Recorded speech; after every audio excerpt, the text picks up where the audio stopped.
గగన్ ఇంటికి వచ్చి అమ్మ అమ్మ అని గట్టిగా కేకలు పెడుతూ ఉంటాడు. ఇంకా శారద చాలా సంతోషంగా గగన్ దగ్గరికి వచ్చి గగన్ రే గగన్ అని చూసుకుంటూ చాలా సంతోషపడుతూ ఉంటుంది.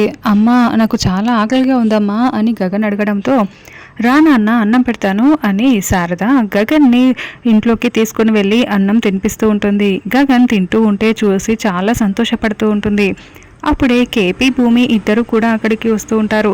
ఏమండి భూమి వచ్చేసారా, మన గగన్ వచ్చేసాడండి, నేను అన్నం తినిపిస్తున్నాను అని చెప్తూ ఉంటే ఏం మాట్లాడుతున్నావు అని ఇద్దరు చాలా షాకింగ్గా అడుగుతూ ఉంటారు. అవును గగన్ వచ్చాడు, నేను అన్నం తినిపిస్తున్నాను, రండి చూపిస్తాను అని చెయ్యి పట్టుకొని లోపలికి తీసుకొస్తుంటుంది. అక్కడ భిక్షగాడు సోఫాలో కూర్చొని అన్నం తింటూ ఉంటాడు. శారద ఏం మాట్లాడుతున్నావు, అసలు అక్కడ ఉన్నది మన గగన్ కాదు, ఆకలితో ఉన్న భిక్షగాడికి నువ్వు అన్నం పెడుతున్నావు అని కేపీ చెప్తూ ఉంటాడు. ఏంటి ఏం మాట్లాడుతున్నారు, భిక్షగాడా అని శారద అప్పుడు తేరుకొని అతన్ని చూస్తూ ఉంటుంది. అవునత్తయ్య, బావ కాదు అక్కడ ఉన్నది, భిక్షగాడికి నువ్వు అన్నం పెట్టి తినిపిస్తున్నావు అత్తయ్య, ఇదే అత్తయ్య నిజమని భూమి చాలా బాధపడుతూ చెప్తూ ఉంటుంది. అయ్యో అంటూ శారద బాగా ఏడుస్తూ ఉంటుంది.